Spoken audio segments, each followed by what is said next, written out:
Beautiful, and I don't know why they sent up the comedian after that one, but it was. This is the first time I've ever been out here. It took a lot because I live in a place where it's not exactly acceptable to be open about anything. I actually commute here from Harrisburg because I'm insane, but nobody knows that Penn even exists out there. I don't know if you know that. Everybody I run into around this campus is usually from California, so they don't have to answer a lot of stupid questions that I do living 2 hours away in Harrisburg. The first one I always have to answer is, oh, you go to Penn? Harrisburg or State College? That's not the same one, in case you weren't aware.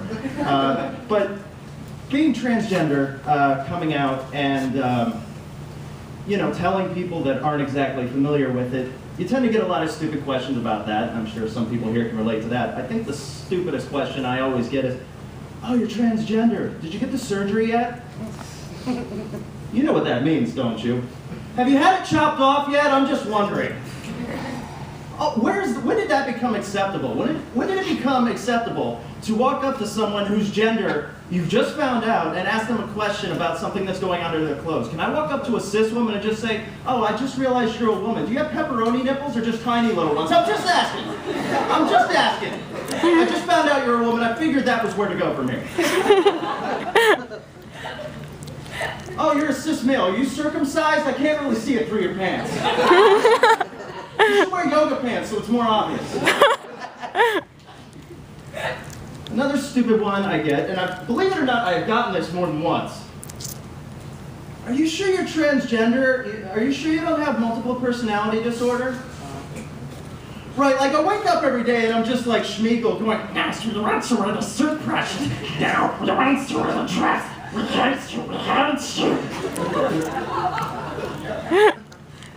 I don't know.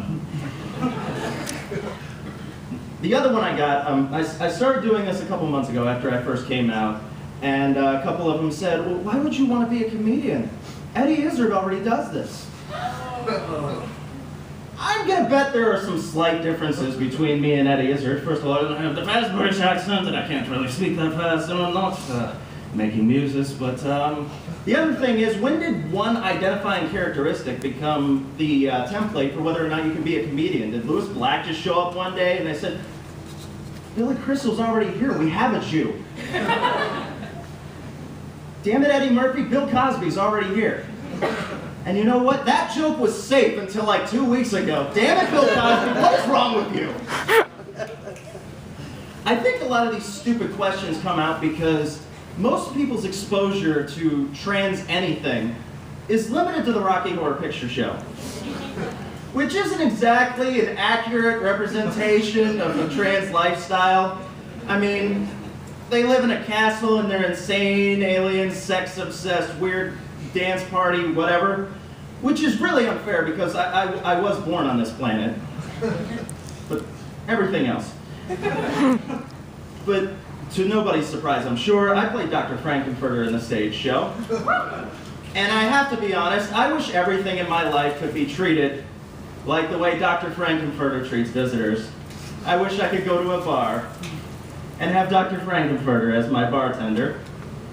Tonight, my unconventional bartender, you are to witness a new special in happy hour prices.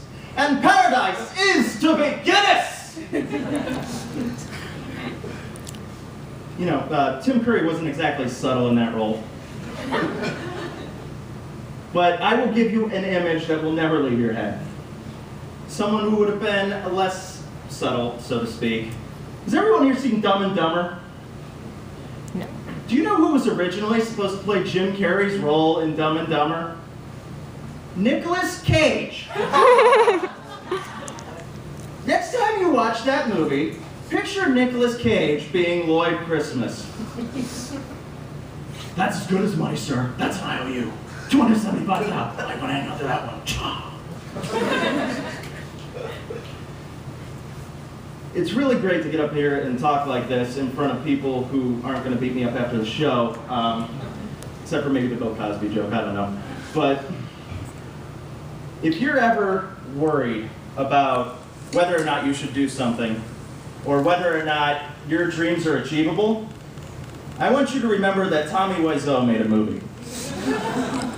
If you don't know who that is, look up a movie called The Room. If you have not seen The Room, it is basically the $6 million daydream of an eccentric millionaire who put all of his own money into filming a movie in a Los Angeles parking lot.